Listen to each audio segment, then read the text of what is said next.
स्वागत है आपका। आप देख रहे सी न्यूज़ भारत। मैं हूं आपके साथ इशिता। वक्त हो गया मध्य प्रदेश बुलेटिन का। इस बुलेटिन में बात होगी छतरपुर की, जहां राष्ट्रीय पक्षी मोर का शव संदिग्ध अवस्था में मिलने से हड़कंप मच गया। साथ ही बात होगी झाबुआ की, जहां जिले में अवैध मांस परिवहन का एक गंभीर मामला सामने आया है। ऐसी तमाम खबरों पे करेंगे विस्तार से बात। पर्यावरण दिवस के दिन छतरपुर जिले के प्रकाश बमहोरी थाना क्षेत्र में राष्ट्रीय पक्षी मोर का शव मिला, जिससे क्षेत्र में फैली खदानों और क्रैशर मंडियों की जहरीली स्थिति का सवाल खड़ा हुआ। सूत्रों के अनुसार 8 वर्षों से कुछ खदानों में भरा जहरीला पानी और हैवी ब्लास्टिंग से कई जानवर और पक्षियों की मौत हो चुकी है। ग्रामीणों ने मोर का शव देख वन विभाग को सूचना दी, जिसके बाद शव को पोस्टमार्टम के लिए भेजा गया। एसडीओ नरेश चंद्र पाटीदार ने बताया कि रिपोर्ट आने के बाद आगे की कानूनी कार्यवाही की जाएगी। छतरपुर जिले के प्रकाश बमहोरी थाना क्षेत्र अंतर्गत राष्ट्रीय पक्षी मोर की संदिग्ध परिस्थितियों में मौत का मामला सामने आया था। क्या पूरा मामला है, किस प्रकार की कार्रवाई की जा रही है?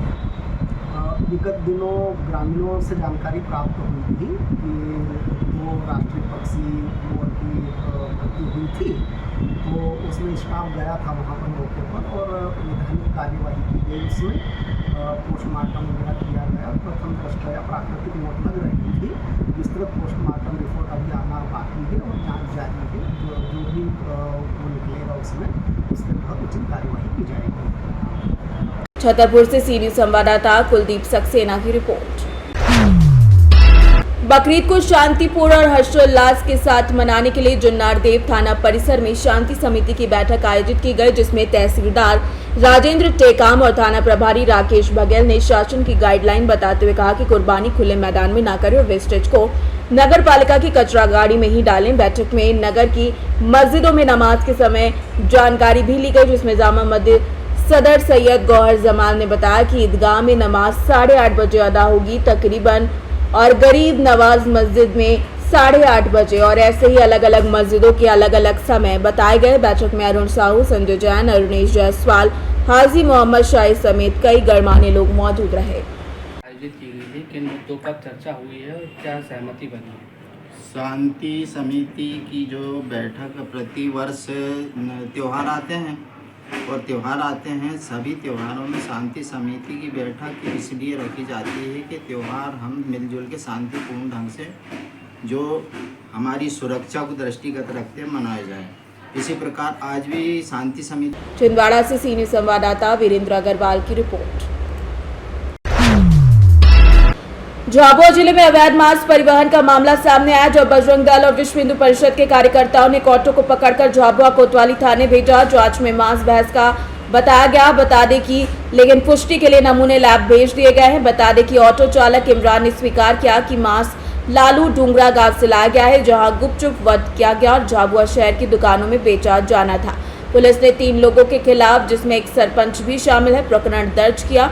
मध्य प्रदेश में गौवंशीय पशुओं का वध, मांस की बिक्री और परिवहन प्रतिबंधित है। उल्लंघन पर 3 से 7 साल की जेल और भारी जुर्माना भी लगता है। जो शहर में है पशु का अवैध परिवहन भी हो रहा है, गौ मांस का भी आपको शंका है कि लाया जा रहा था, क्या मामला है? कल भी हमने जेल चौराहे पे 8 बैल पकड़े, ठूस के ला रहे थे, जिसमें 2 बैल घायल है। हमने पुलिस को बुलाया और पुलिस दोबारा गौशाला में छोड़ गए। उसमें 2 बैल की हालत गंभीर है, डॉक्टर से इलाज करवाया। इसके बाद आज की टेम्पो में गौ मांस भर के जा रहा था थानला गेट पे, तो हमने पकड़ा और जांच करवाया डॉक्टर से। तो अब ये गौ मांस है, आए दिन कसाई लोग गौ माता को मार रहे हैं। अच्छा, ये सरकार तो निर्देश दे रखे हैं कि ये बेचा नहीं जाएगा, खुले में नहीं बिकेगा मांस, लेकिन धावा में पैसा कुछ हो नहीं रहा है। ये गांव में मारते हैं और टेम्पो में ऑटो में भर के लाते हैं। ऐसे 4-5 ऑटो है जो रात दिन गौ माता का मांस सप्लाई करते हैं मार्केट में और बेचते हैं पाड़े के नाम से, भैंसों के नाम से, दोनों मिक्स रहता। क्या नाम आपका? विश्व हिंदू परिषद बजरंग दल बादशाह सिंह भाभोर, जिला गौरक्षा प्रमुख। द्वारा सूचना मिली कि थानला गेट से कोई एक व्यक्ति ऑटो रिक्शे में जानवरों का मांस ले जा रहा है। तो मुखबिर की सूचना पर तभी की गई, ऑटो को चेक किया गया, जिसमें कुछ जानवर का मांस होना पाया गया। उस मांस को लेकर वेटनरी अस्पताल में डॉक्टर को बताया गया। डॉक्टर ने जांच की गई है, फिर रिपोर्ट प्राप्त है और इसमें इरफान और इस्माइल करके है और एक डोंगरा दन्ना का सरपंच डेडिया करके उनके खिलाफ, तीनों के खिलाफ अपराध पंजीबद्ध किया गया है और 2 आरोपी गिरफ्तार किए गए इस्माइल इरफान करके। और इसमें गोवंश अधिनियम की धारा 456 के अंतर्गत अपराध पंजीबद्ध किया गया। किस वाहन से? ऑटो रिक्शा से ले जाना पाया गया। ऑटो रिक्शा जब्त किया गया। कितनी मात्रा होगी सर मांग? करीबन 20-25 किलो की करीबन मांस है इसमें। झाबुआ से सीनियर संवाददाता मनीष कुमट की रिपोर्ट। उज्जैन के महिपुर सिविल अस्पताल में भारी अनियमितता सामने आई है, जहां सोनोग्राफी के लिए नंबर लगवाने आई महिला अनीता को सेवा नहीं मिल पाई। महिला के भाई के मित्र पंकज यादव ने अस्पताल में डॉक्टर शकील नागौरी के ओपीडी में बैठे होने पर सवाल उठाए। पंकज यादव का कहना है कि ये डॉक्टर आरबीएस के कर्मचारी हैं, जिनका कार्यक्षेत्र फील्ड में बच्चों की स्क्रीनिंग करना है। उन्हें ओपीडी में इलाज करने का अधिकार नहीं है। इसके बावजूद वे ओपीडी में बैठकर मरीजों का इलाज और एलोपैथिक दवाइयां दे रहे हैं, जिससे मरीजों की जान को खतरा है। जब पंकज यादव ने इस विषय पर डॉक्टर से सवाल किया तो वो बिना जवाब दिए चले गए। अस्पताल के मेडिकल ऑफिसर ने स्टाफ की कमी को कारण बताया। बता दें कि सीएमएचओ उज्जैन, बीएमओ और राष्ट्रीय बाल स्वास्थ्य कार्यक्रम के अधिकारी भी इस मामले को गंभीर मानते हुए पुष्टि करते हैं कि उक्त डॉक्टर का ओपीडी में इलाज करने का कोई अधिकार नहीं है। पंकज यादव ने इस मामले में कड़ी कार्यवाही की मांग की है और अब जिला अधिकारी की प्रतिक्रिया का इंतजार है। सर, अभी एक मामला आया है कि पंकज यादव का कहना है कि महिपुर में पेशेंटों का इलाज डॉक्टर शकील नागौरी कर रहे हैं। तो डॉक्टर शकील नागौरी इलाज करने के अथॉराइज हैं क्या? वो किस पोस्ट पे यहाँ पे पदस्थ हैं sir? Doctor Shakeel Nagori RBS के मेडिकल ऑफिसर है और उनका हेडक्वार्टर सिविल हॉस्पिटल महिपुर है। तो वो पहले हॉस्पिटल आते हैं, उसके बाद तब फील्ड में जाते हैं। अस्पताल में काफ़ी भीड़ हो रही थी आज, इसलिए उनको मैंने ओपीडी में बैठने के लिए बोला कि सर थोड़ा सा हेल्प कर दीजिए, बस इसलिए वो पेशेंट है। सर, डॉक्टर शकील नागौरी को कितनी दवाई लिखने का अधिकार है? वो कितनी दवाई लिख सकते हैं और वो कौन से उस पे है? डॉक्टर शकील नागौरी आरबीएस के मेडिकल ऑफिसर है, फील्ड में काम करते हैं। जो उनके लिए प्रिस्क्राइब मेडिसिन है वही मेडिसिन लिखते हैं वो। लेकिन हमारे साथ में स्टाफ में यहाँ काम करते हैं, हमारे कलीग हैं, तो मेडिकल में हेल्प करते हैं एक दूसरे की ओपीडी वगैरह में। उन डॉक्टर का मेन काम कहाँ होता है? इनकी ड्यूटी कहाँ होती है और ये किस जगह काम करते हैं? ये आरबीएस के स्टाफ है, तो ये आंगनबाड़ी में जाके, स्कूल में जाके जो कुपोषित बच्चे हैं उनका वजन वगैरह पहुँचते हैं। जो फील्ड में जिनमें खून की कमी है बच्चों की, जो कमज़ोर बच्चे हैं उनको वहाँ से रेफ़र करते हैं अस्पताल में एनआरसी में।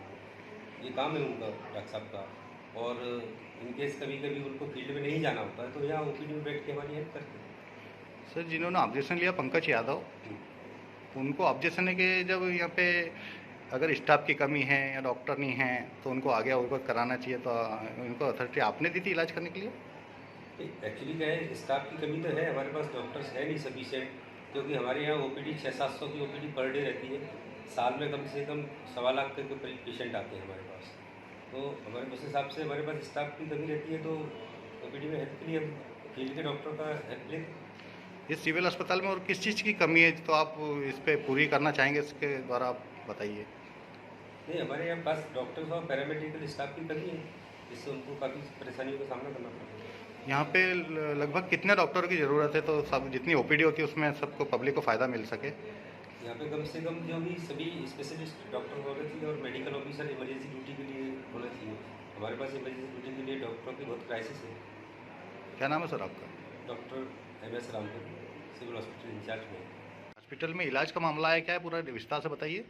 हमारे कार्यकर्ता की बहन है जो कि सोनोग्राफी कराने गई थी वहाँ पर, तो तबीयत खराब थी उनकी, तो हम लोग देखने गए थे सभी।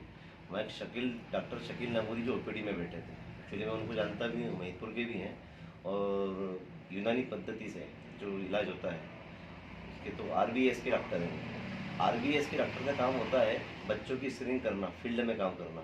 तो मुझे थोड़ा ऐसा लगा कि ये यहाँ पे कैसे बैठे ओपीडी में। उनसे मैंने पूछा तो कई मरीजों की वो पर्ची बना रहे थे।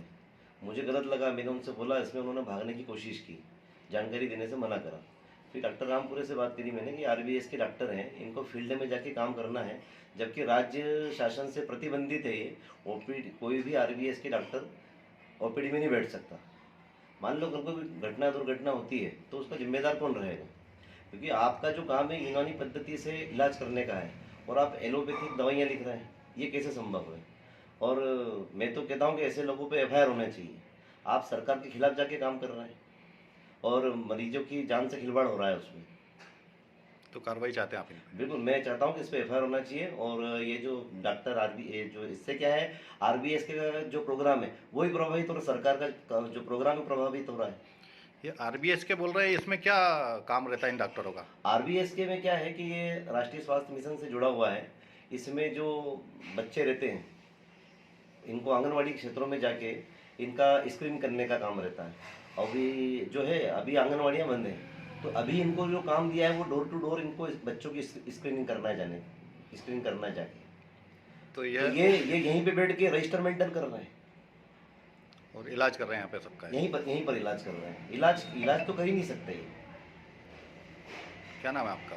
पंकज यादव। उज्जैन से सी न्यूज़ संवाददाता सुरेश जाटवा की रिपोर्ट। इस बुलेटिन में फिलहाल इतना ही। देश और दुनिया की तमाम बड़ी जानकारियों के लिए देखते रहिए सी न्यूज़ भारत।